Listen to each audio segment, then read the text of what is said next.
My name is Margot Hayes, and I'm 66 years old. What I'm about to share changed my life in a way I never thought possible. The day we buried my husband, Ernest, was the quietest, emptiest day of my entire existence. Standing beside his grave, I received a message from an unknown number that froze my blood. I'm alive. That's not me in the casket. My hand shook as I replied, "Who are you?" The answer nearly stopped my heart. I can't say. They're watching. Don't trust our sons. In that moment, something inside me broke. My world tilted when I looked at Charles and Henry, my own boys, standing by the casket with strange, almost rehearsed calm. Their tears felt forced, their embraces cold. Something was terribly wrong. For 42 years, Ernest had been my partner, my refuge, the steady center of my life. I met him when I was just 24 in our little town of Spring Creek. We were raised on the same dusty roads, carrying the same simple dreams. I cleaned houses to care for my sick mother, and Ernest fixed bicycles in the shop his father left him. We had so little, but we had what mattered most: real, honest love. I still remember the first time he spoke to me. It was a Tuesday morning. I was walking to the market in my faded green dress and worn-out shoes when he stepped out of his shop, grease on his hands and kindness in his eyes. "Good morning, Margot," he said softly. "Want me to take a look at your bike?" I didn't even own one, but I made something up just to keep talking to him. That small exchange grew into afternoons under the old oak tree in Town Square Park, whispered promises of forever, and eventually, a simple wedding full of hope. The early years were tough. Our little two-bedroom home had a tin roof, and every time it rained, we set out pots to catch the leaks, but somehow, we were still happy. Ernest worked from sunrise to sunset in the shop, and I sewed clothes for the women in town. When our first son, Charles, was born, my heart felt like it might burst. 2 years later, Henry arrived, just as perfect. I poured everything I had into raising them. Ernest was a gentle, patient father, teaching them to fish, showing them how to fix things, reading them stories at bedtime. We were a family, or at least I believed we were. But as the boys grew older, a distance began to form. Charles was always ambitious. Even as a child, he questioned why we lived so modestly, why we didn't have what others had. Henry, as always, followed his lead. When Charles turned 18, Ernest offered him a job at the shop, and Charles sneered. "I'm not getting my hands dirty like you, Dad. I'm going to be someone important." Those words cut Ernest deeply. I'd catch him sitting on the porch at night, staring at the sky with that quiet ache only a father carries when his son rejects not just his work, but his entire way of life. Years went by, and to everyone's surprise, Charles found success in the business world.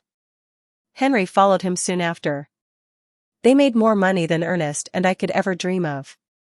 At first, I was proud, my boys had risen above the life we had. But pride slowly turned into sorrow. Their visits became rare, their phone calls shorter. When they did come home, it was in expensive cars, tailored suits, talking about deals and investments. They looked at us with a mix of pity, and something far colder. "Mom," Charles said during one of their rare visits, "you and Dad should move somewhere better. This house is falling apart." He wasn't wrong. But that house held our entire life. It was where we raised our boys, where we shared every joy and hardship, where Ernest and I grew old together. It wasn't much, but it was home. Ernest, always steady, would quietly tell me, "Margot, money has changed our boys. We're not enough for them anymore." I tried so hard not to believe it. I made excuses for their long absences, their rushed calls, their broken promises.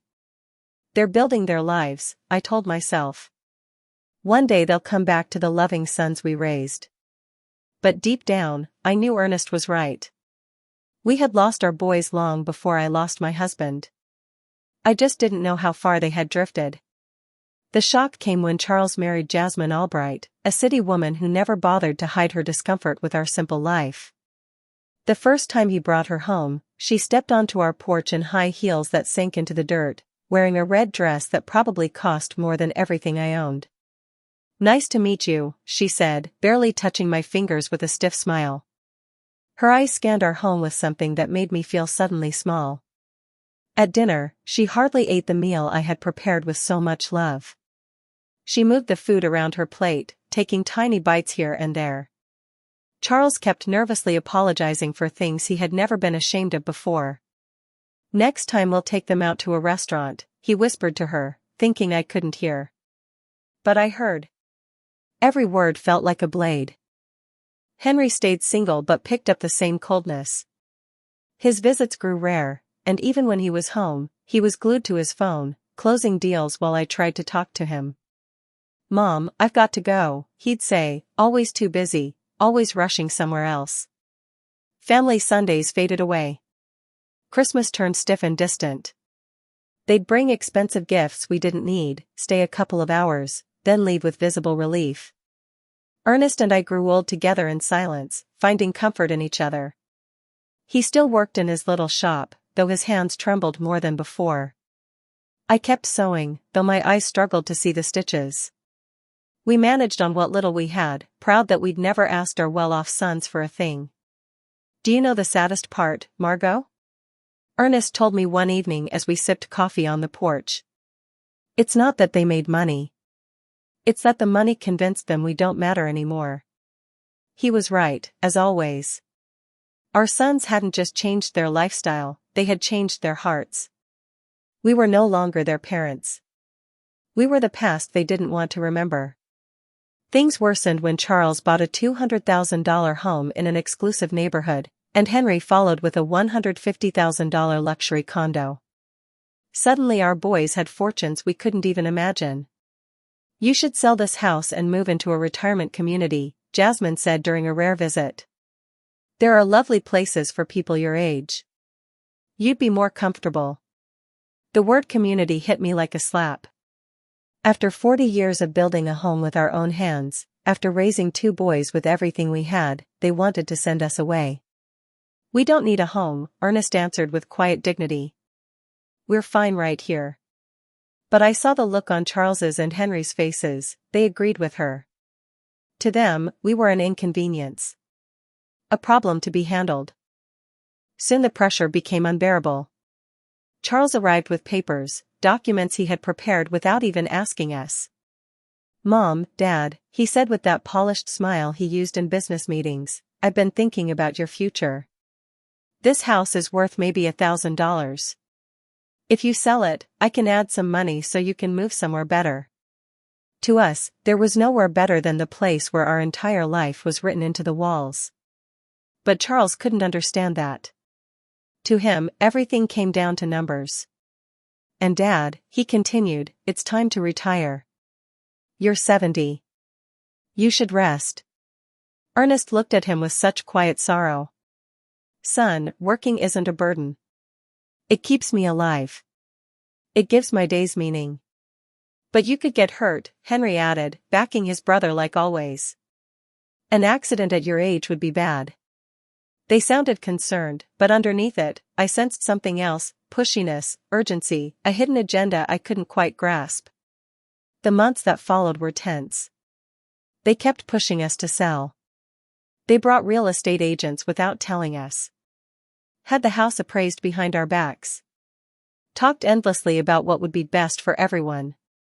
"Look," Charles told us one night during a painfully awkward dinner, "Jasmine and I are planning to have kids soon. We'll need help covering the expenses. If you sell the house and move somewhere smaller, that money could be an early inheritance," Charles said. An early inheritance. He was asking for what we would leave behind, while we were still alive. The boldness of it struck me silent.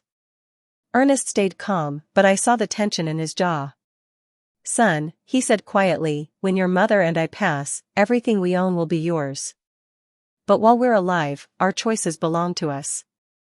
"Don't be stubborn," Henry snapped, with a sharpness I had never heard from him. "You're old now. You can't keep living in the past." That night, after they left, Ernest and I stayed up until dawn. For the first time in our marriage, we talked about the possibility that our sons were no longer the boys we thought we had raised. "Something is wrong, Margot," Ernest said, worry clouding his eyes. This isn't impatience. It isn't just ambition. There's something darker behind all of this. I couldn't imagine then how right he was. I had no idea our own sons were planning something that would change our lives forever. That what was coming wouldn't be an accident, but a carefully planned betrayal by the two people we loved most. The last normal conversation I ever had with Charles was 3 weeks before Ernest died. He came alone that day, no Jasmine, and he looked unusually serious. Mom, he said, sitting at the same kitchen table where he'd eaten cereal as a boy, I want you to know that no matter what happens, Henry and I will always take care of you. His words comforted me then. But standing beside Ernest's grave weeks later, those same words chilled me to my bones. What did he know? What was coming? The accident happened on a Tuesday morning. Ernest left early, as he'd done for more than 40 years. I was in the kitchen making his favorite lunch, meatloaf and mashed potatoes, when the phone rang with a tone that made my heart stop. Mrs. Hayes, a strange voice asked. I'm calling from Memorial Hospital. Your husband has been in a serious accident. You need to come immediately. The words blurred together. My legs went weak, and I gripped the door frame to stay standing. What happened? Is he alive? Is he conscious? Ma'am, please come as soon as possible. The drive to the hospital felt like a nightmare I couldn't wake from. My neighbor Doris had to take the wheel because I was shaking too violently even to hold the keys. Ernest was careful, always so careful. How could something like this happen? When we reached the hospital, Charles and Henry were already there. That struck me as strange because no one had called them. Not me, at least. But in my panic, I didn't have the strength to dwell on it. Mom, Charles said, pulling me close. Dad is in bad shape. The doctor said something in the shop exploded. He has severe burns and a traumatic brain injury. Henry's eyes were red, but there was something off, like he was waiting for news, not grieving. Nervous, not heartbroken. Can I see him? I begged. Immediate family only, the nurse said. One at a time. 5 minutes. When I stepped into that ICU room, my world shattered. Ernest was covered in bandages from head to toe, connected to machines keeping him alive. I could barely recognize him. I took the only part of him not wrapped in gauze, his hand, into mine. Ernest, my love. I'm here. You're going to be all right. You always pull through. For a moment, I felt the faintest squeeze. His eyelids flickered.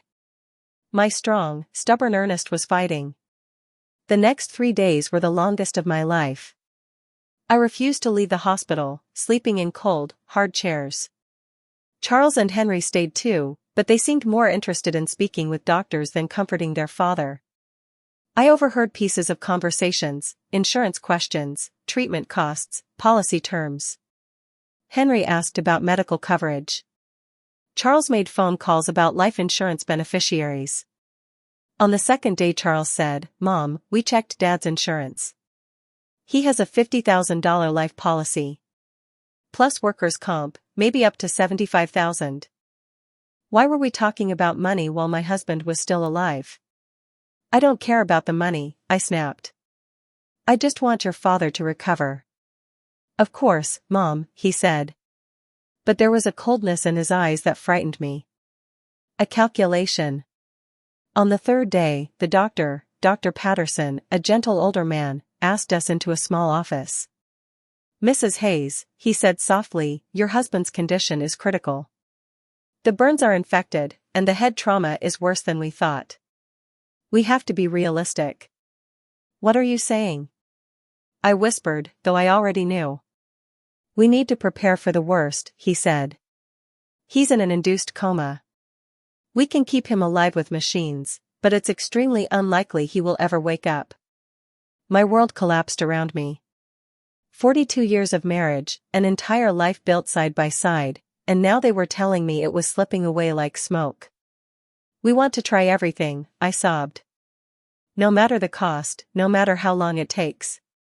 But Charles exchanged a look with Henry that chilled me. "Mom," he said gently, "we have to be practical.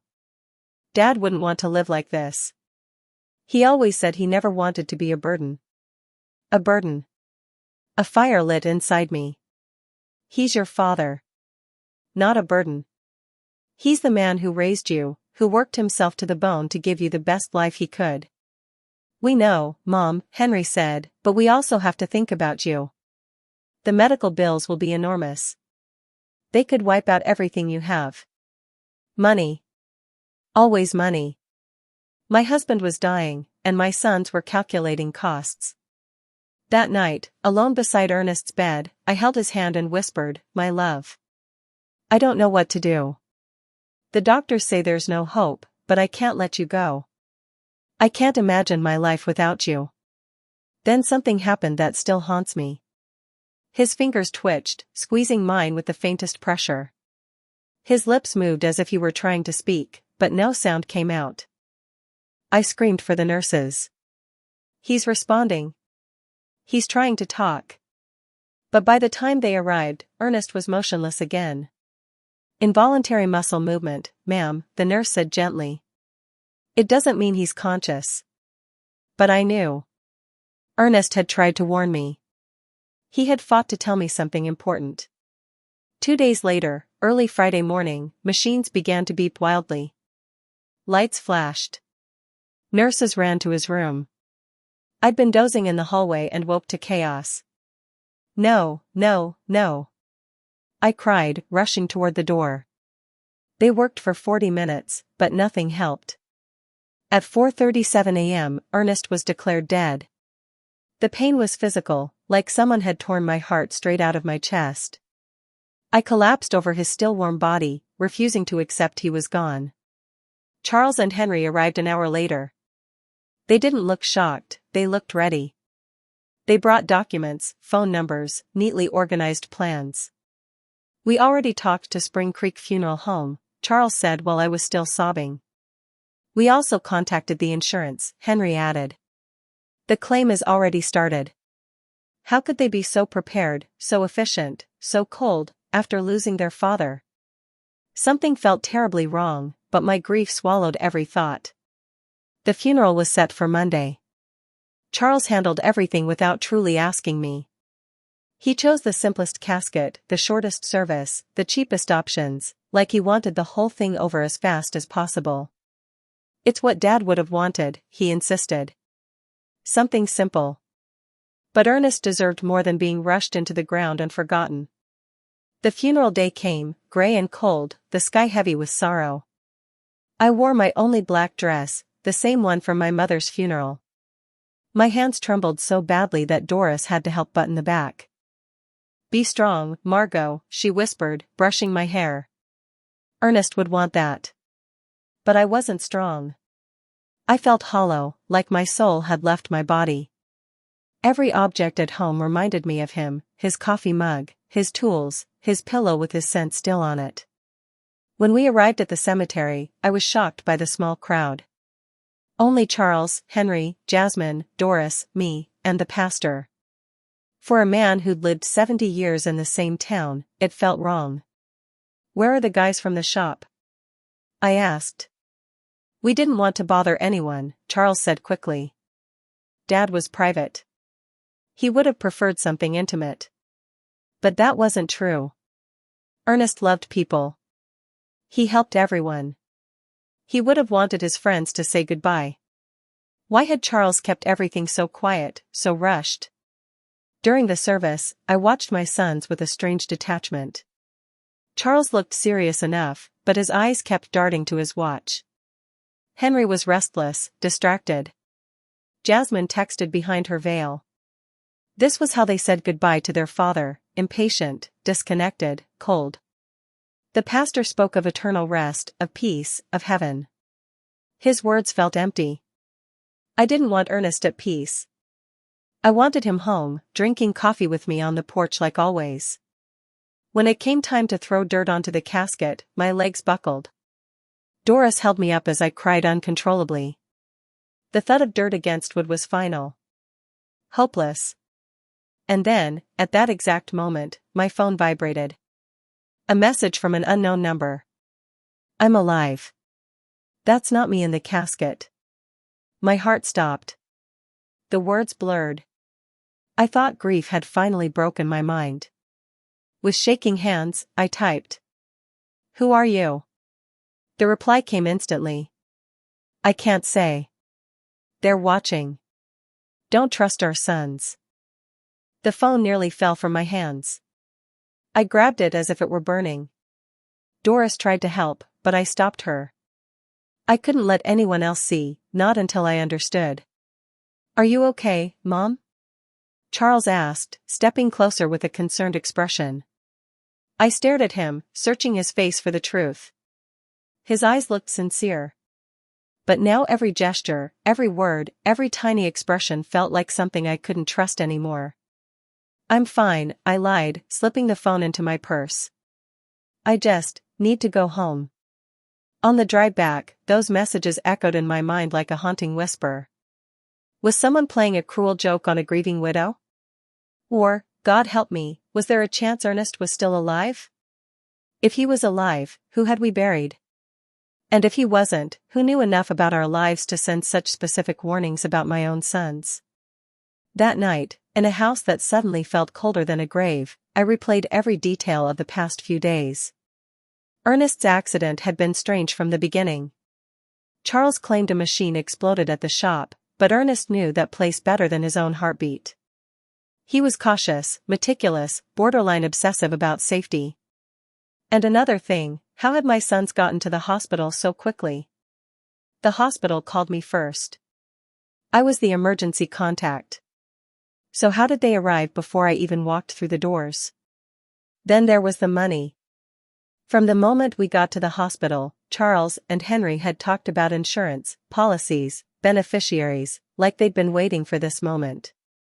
I went to Ernest's old desk, the one with the worn corners and the tiny scratches from years of use. Inside the metal box were all his important papers. The $50,000 life insurance policy was there, recently updated. 6 months ago, the coverage had jumped from $5,000 to $50,000.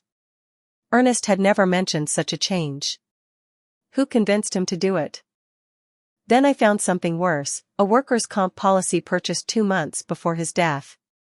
Another $5,000 for an accident on the job. $15,000 in total, more money than Ernest and I ever had at one time. Enough to tempt someone without a conscience. My phone buzzed. Another message? Check the bank account.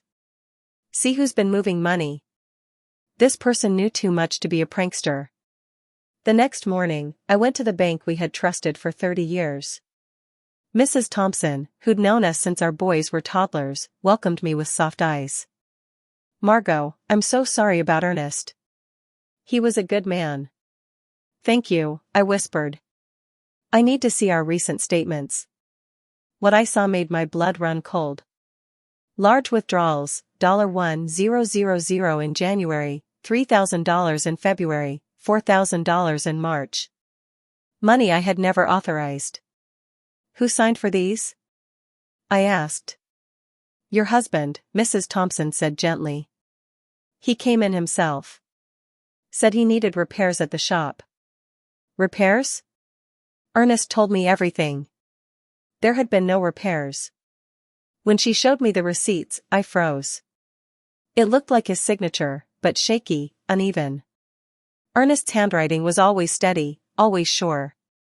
Was he alone? I asked. She hesitated. Now that you mention it. I believe he came with one of your sons. Charles, I think. He said he was helping because Ernest couldn't read well without his glasses. But Ernest never took his glasses off. Not during the day. Not ever. Later that afternoon, another message appeared. The insurance was their idea. They convinced him it was for your protection. It was a trap. I could no longer ignore the truth building around me like a storm. The increased insurance. The mysterious withdrawals. Charles's presence at the bank. His strange efficiency with funeral arrangements. his coldness as Ernest lay dying.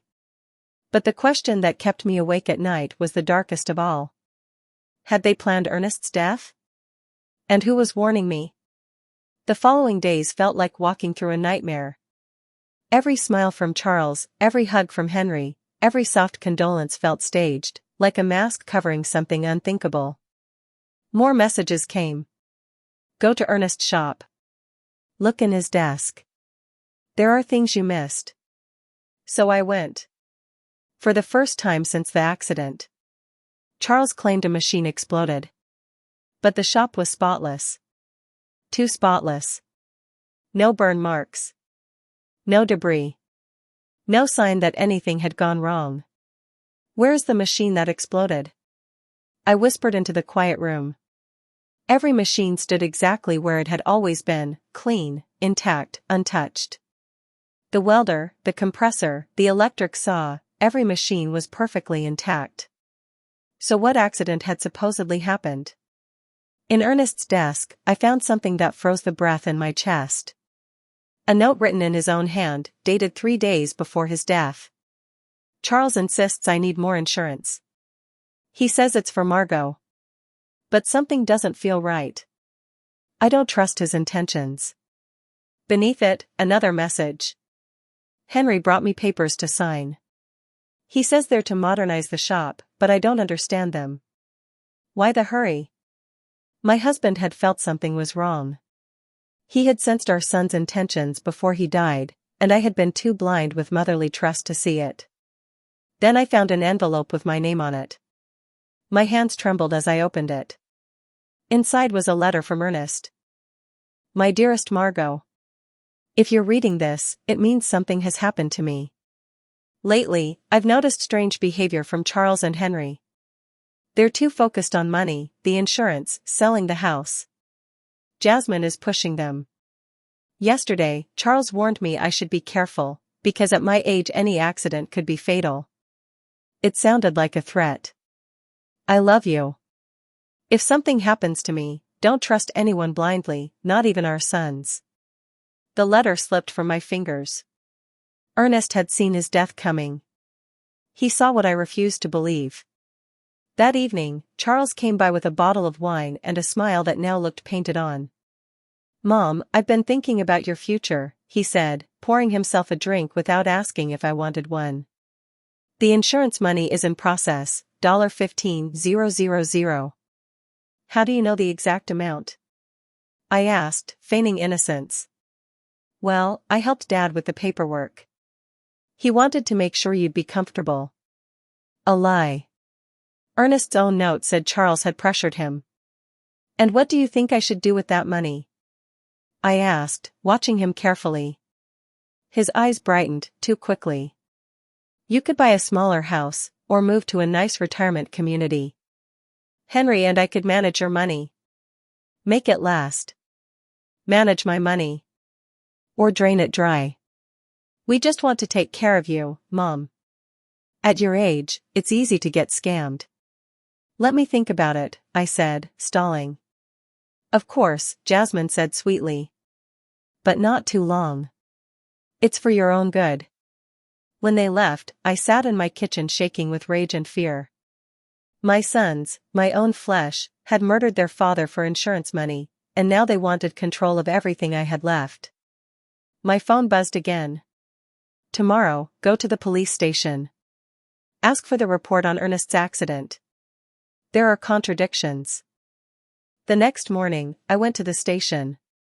Sergeant O'Connell, who'd known Ernest for years, gave me a puzzled look. The report on your husband's accident, he repeated.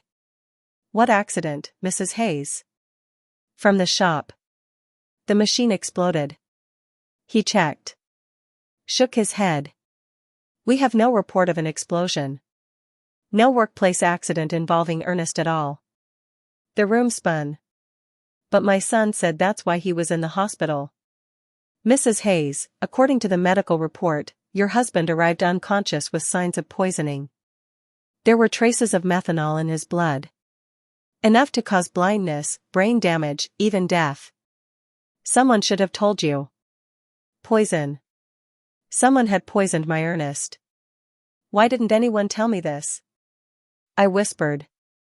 The immediate family requested confidentiality. They said you were too emotionally fragile.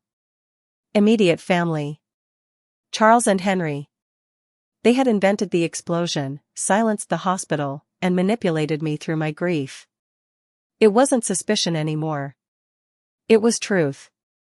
Later that day Henry arrived, carrying flowers and a smile that now looked grotesque.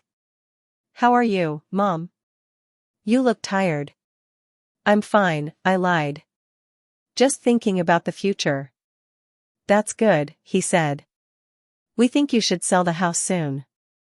You need the money. More lies. The funeral had been cheap, and the medical bills were covered. Why the rush? Henry, I said quietly, staring right at him, you know your father didn't die from a work accident. For a split second, panic flickered in his eyes. What are you talking about? I went to the police station. There's no explosion report. He stiffened. Mom, you shouldn't be doing things like that. You're confused. Grief is affecting your mind. Is it the grief, or the lies? He stood suddenly, spilling his coffee. I think you need rest, he muttered before stepping outside to make an urgent call. That night, I received the most chilling message yet. They're coming together tomorrow. They'll try to convince you you're crazy. Don't believe them. And don't eat or drink anything they bring. The next day, just as predicted, Charles and Henry arrived with Jasmine in tow, faces full of forced concern, a bag of pastries in their hands. Mom, we're worried about you, Charles said gently. The neighbors say you're acting strange. Doris says you're not eating. Another lie. Jasmine brought your favorite pastries, Henry added. We made special coffee too. Don't take anything they offer. Thank you, I said calmly, but I already ate. Mom, Jasmine smiled thinly, you've lost weight. You should eat. I'm fine, I insisted. Charles and Henry exchanged a look, the same unsettling look they shared at the hospital. Mom, Charles said softly, moving closer, we've talked to some doctors about your recent behavior. My behavior? Yes. The questions you're asking. The police visit. Your obsession with irrelevant details about Dad. It can happen at your age. Henry nodded solemnly. We spoke to Dr. Albright. He says widows your age often develop paranoia. Paranoia. They were calling me crazy for uncovering the truth they'd tried so hard to bury. I'm not paranoid, I said, steadying my voice. I'm asking the questions I should have asked from the beginning. What questions? Charles challenged. Why there's no police report for your father's so-called accident? Why the shop is spotless if there was an explosion? Why you withdrew $5,000 from our account without telling me? Silence. A heavy, guilty silence. The three of them exchanged looks sharp enough to betray their fear. Mom, Henry finally said, all of that has simple explanations. Dad withdrew the money for repairs. He wanted to surprise you. What surprise? He wanted to remodel the house, Charles lied smoothly. Fix the roof, paint the walls. A birthday surprise. If that's true, where are the workers? The materials? Why didn't anyone in town hear about this supposed remodeling? And the police report? Charles countered. Not every work accident needs one. Especially on private property. More lies. Sergeant O'Connell had been very clear, any accident with serious injuries requires an official report. Mom, Jasmine said softly, her sweetness as false as everything else about her. We just want to take care of you. That's why we think it would be best for you to move somewhere with professional medical support. A home, Charles corrected. A specialized care home. They have nurses, psychologists, programs for widows going through complicated grief. And meanwhile, Henry added, we'll handle the house, the insurance money, all the things you shouldn't have to deal with in your condition. There it was. The whole plan laid out in front of me. Declare me incompetent. Ship me away. Take everything.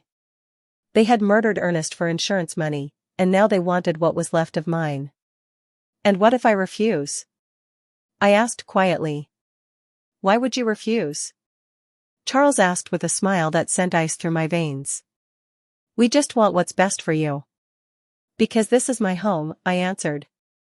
This is where I built my life with Ernest. This is where I raised you. Mom, Henry sighed dramatically, you can't live in the past forever. Dad is gone. You need to move on. I have moved on. But that doesn't mean I'll hand over my life, and my money. The mask of concern cracked. Charles stood abruptly. All right. If you won't listen to reason, we'll take more drastic measures. What does that mean? I asked. It means we can begin a legal process to have you declared mentally incompetent. We have witnesses to your erratic behavior. We have doctors who confirm you suffer from senile paranoia. Doctors? What doctors? I hadn't spoken to a single one. Dr. Albright already signed a preliminary report, Henry said. Based on what we told him, he agrees you need care. A doctor who had never even seen me had signed a report about my mind. Bought. Paid for. Another piece of their scheme. So you can cooperate, Charles said coldly. Or we can do this legally. Either way, you're getting help. A threat. Nothing more, nothing less. I need time to think, I said, trying to keep my voice steady. Of course, Jasmine replied with her sugar-coated venom. Just not too much time. For your own good. When they finally left, I sat in my kitchen shaking, rage, fear, and disbelief fighting in my chest. My own sons. The blood of my blood. They had killed their father and now wanted to erase me the same way. That night, my phone buzzed with a longer message than usual. Margot, this is Stephen Callahan, a private investigator. Ernest hired me 3 weeks before he died because he was suspicious of Charles and Henry. They poisoned him with methanol in his breakfast coffee. I have audio proof. Tomorrow at 3 p.m., meet me at the corner cafe. Back table. At last, I knew the voice behind the messages.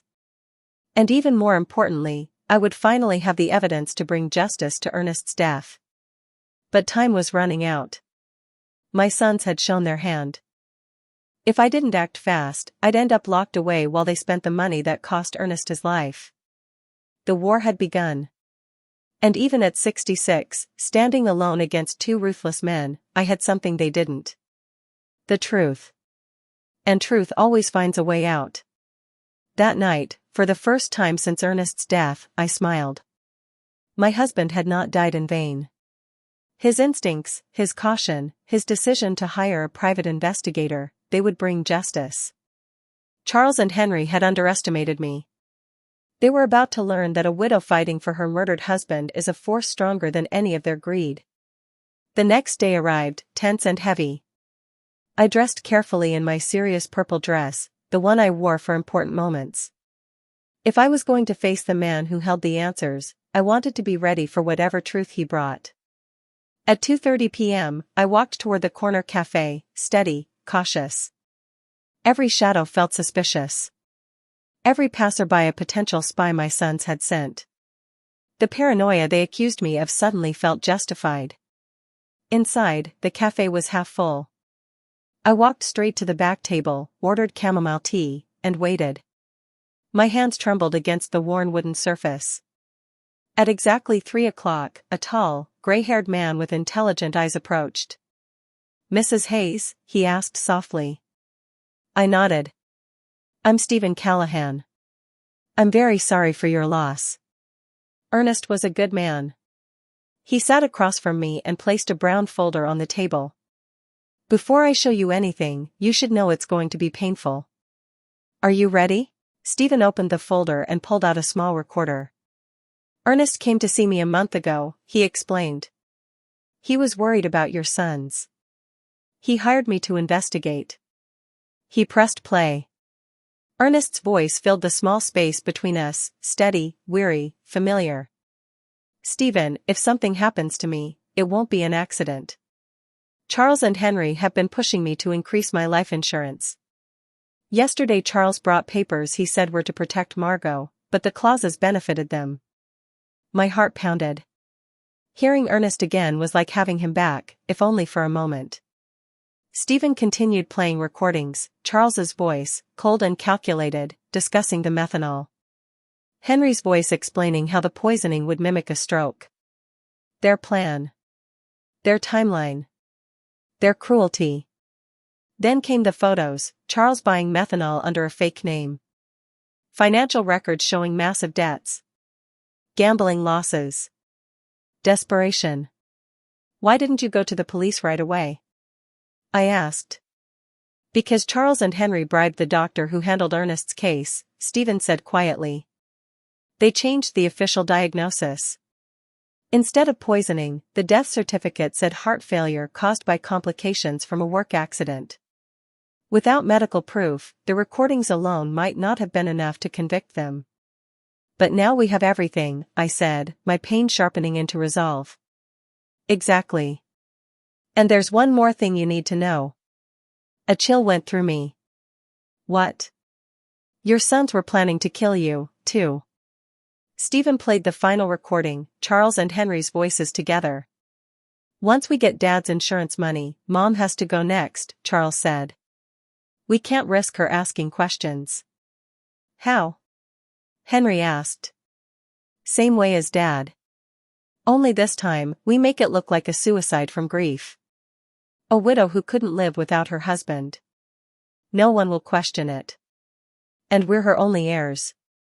Everything will be ours. I've been ready since your first message, I said, surprising myself with my own strength. When the recording ended, I was shaking so hard I could barely breathe. My own sons had murdered their father, and were preparing to murder me. All for money. Mrs. Hayes, Stephen said gently, I know this is devastating. But we finally have enough to make them pay. What do we do now? I asked, wiping my tears. First, we take all of this to the police. Sergeant O'Connell is honest, he isn't part of the corruption. Second, we need to move fast. Your sons are meeting with Judge Miller tomorrow at 10 a.m. to have you declared mentally incompetent. If they succeed, everything becomes harder. I stood up with a strength I hadn't felt in weeks. Then we act tonight. Exactly, Stephen said. But there's one more thing you should see. He pulled out a final photograph. It showed Ernest leaving a medical clinic I didn't recognize. 3 days before he died, your husband went for a full checkup in the city. The results show he was perfectly healthy. No heart disease. Normal blood pressure. Nothing wrong. This proves his death wasn't natural. He was poisoned. It was the final piece of truth. Stephen, I whispered, taking his hand, thank you for keeping your promise to my husband. Now let's get justice. That night, Stephen and I drove straight to the police station. Sergeant O'Connell was working the night shift, perfect timing. It was 8 p.m., and the building was quiet. Sergeant O'Connell, I said firmly, I need to file a report for the murder of my husband, Ernest. He looked shocked. Murder? Mrs. Hayes, the certificate says heart complications after a work accident. The death certificate is false, I said, placing Stephen's folder in front of him. My husband was poisoned, by our sons.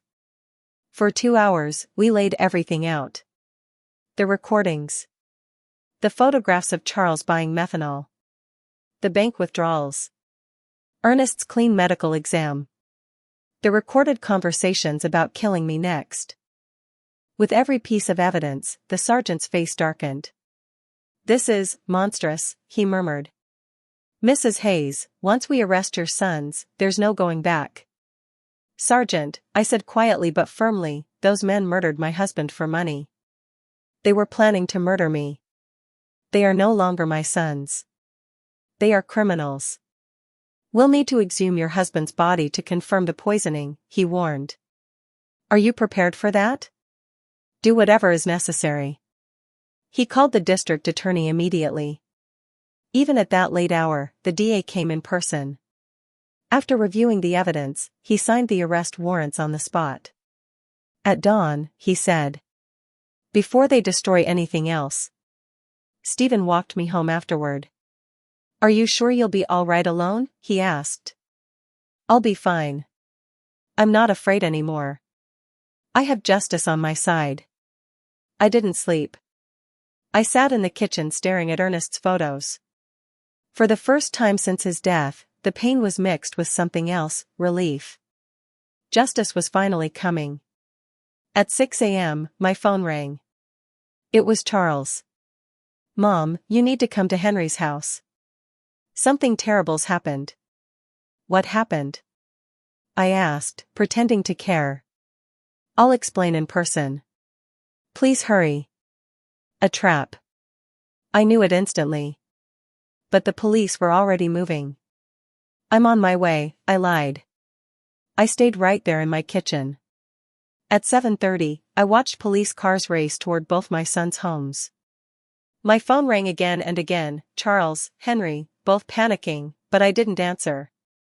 At 9 a.m., Sergeant O'Connell knocked on my door. "Mrs. Hayes, we've arrested Charles and Henry. They're in custody, charged with first-degree murder and conspiracy to commit murder." My legs trembled, this time from relief.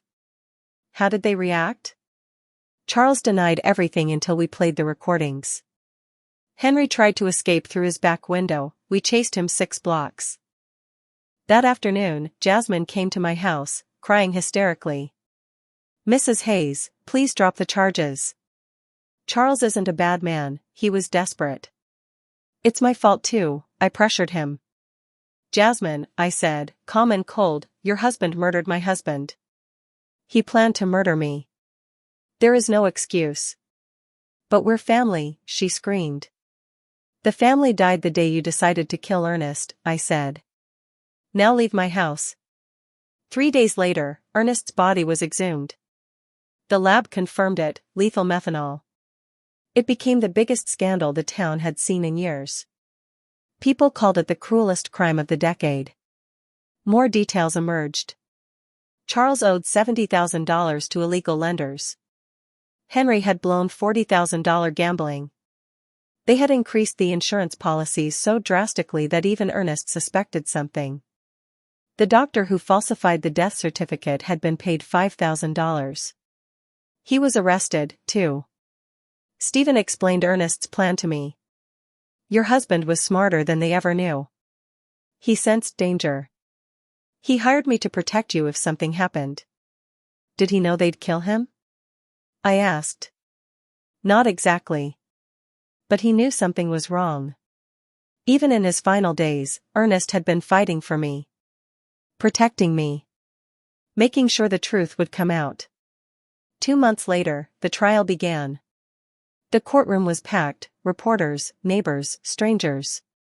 I wore my best black dress, the same one from my wedding, now a symbol of grief and resolve. Stephen sat beside me the entire time. When Charles and Henry entered in handcuffs and prison uniforms, my heart cracked once more, but there was no pity left. Only sorrow for who they had chosen to become. The prosecutor laid out every recording with devastating clarity. Each time their cold voices planned Ernest's death, the courtroom fell silent. When the recording about killing me played, people gasped. One elderly woman stood up and left the courtroom in tears, and I couldn't blame her. What we were all hearing was almost impossible to accept. "Ladies and gentlemen of the jury," the prosecutor began, "this isn't simple family greed. This is a calculated, cold-blooded plan. 2 grown men, raised with love and sacrifice, chose to murder their own father to escape their debts. Charles and Henry's lawyers tried to paint them as desperate victims of circumstance, but the truth was undeniable. The recordings told the real story. The bank papers told the real story. Ernest's toxicology report told the real story. When my turn came to testify, my legs trembled, but my mind was steady. I had been waiting for this moment. "Mrs. Hayes," the prosecutor asked gently, "what was your relationship with your sons before your husband's death?" "I thought it was good," I said, staring at the boys I once raised.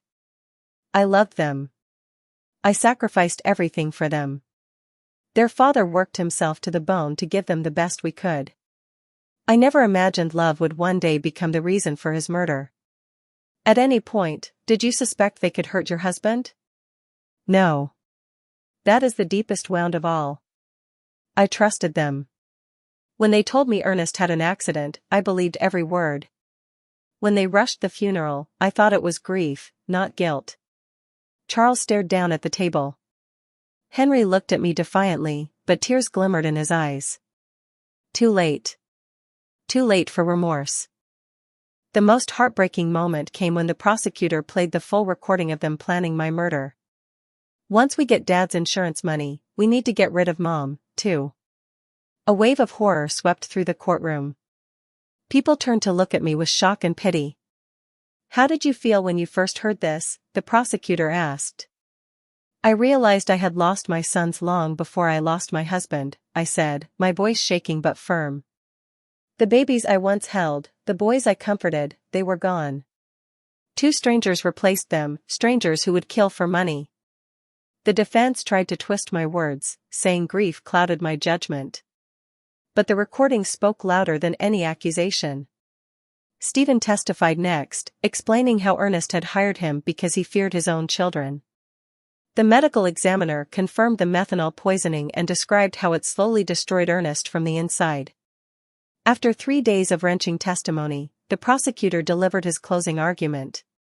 Charles and Henry are not victims. They are predators.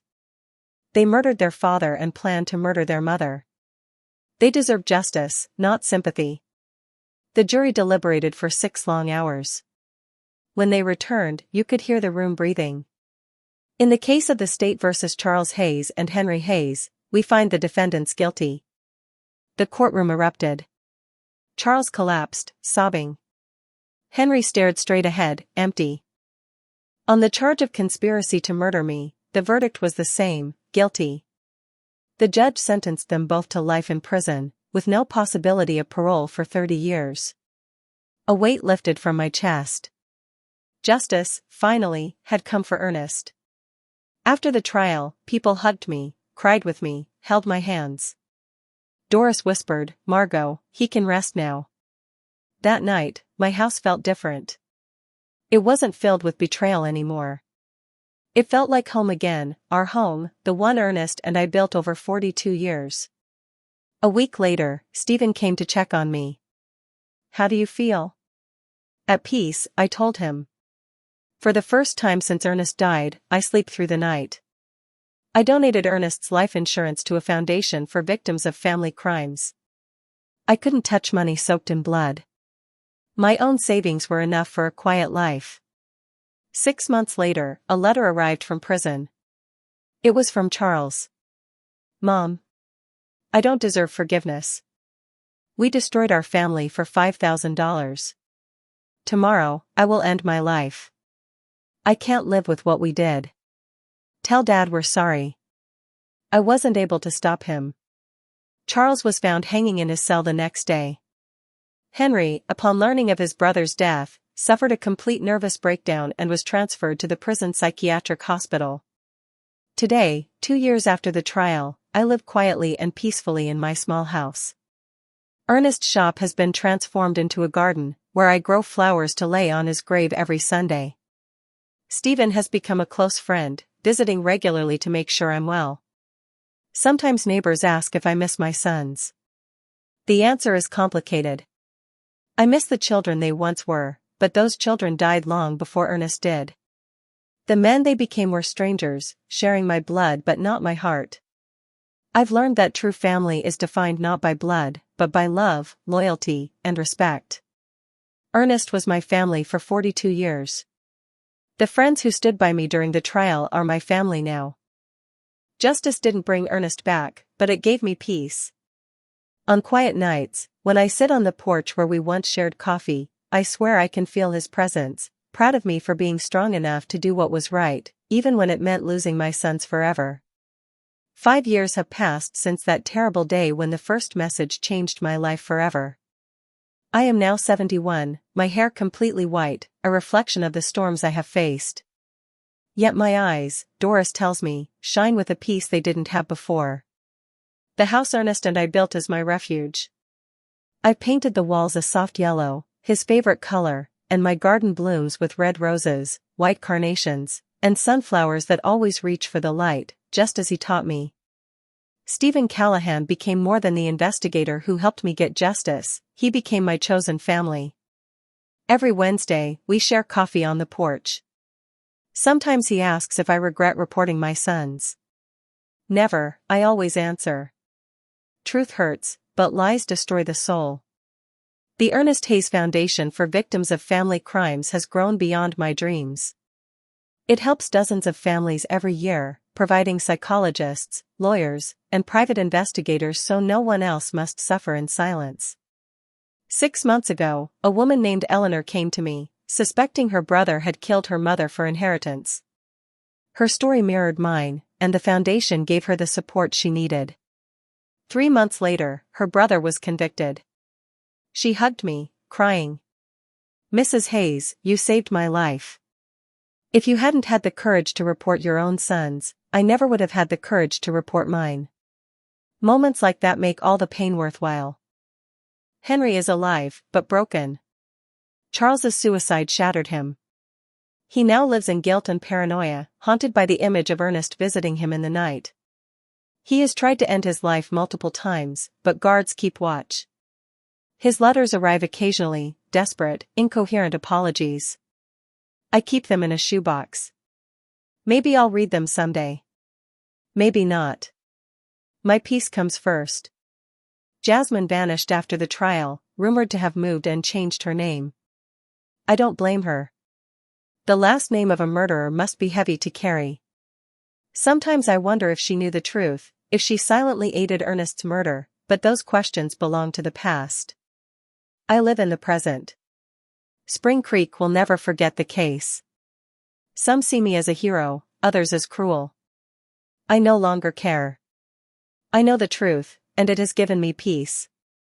My health remains good, the doctor says, because my heart is finally at ease.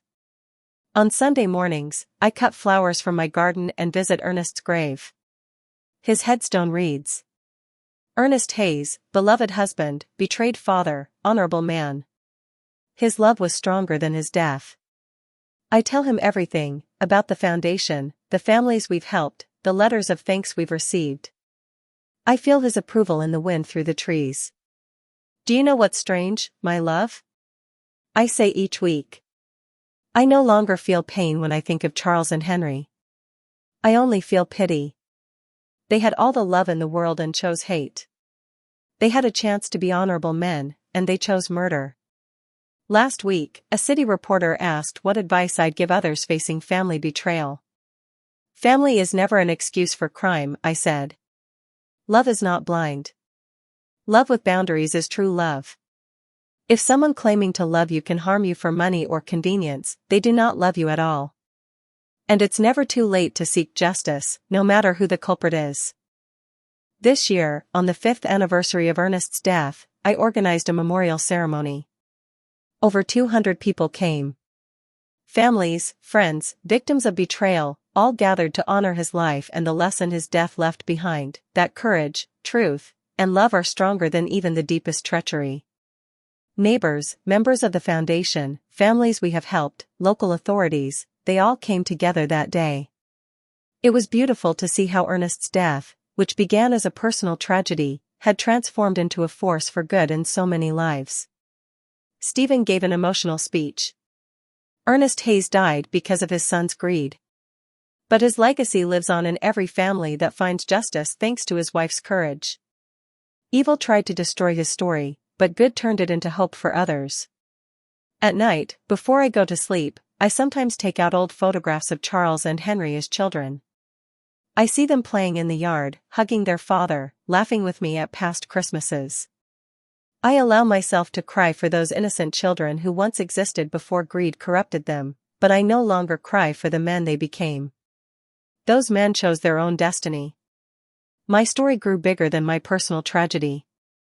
It became a symbol that justice is possible, even when it comes from the most unexpected sources.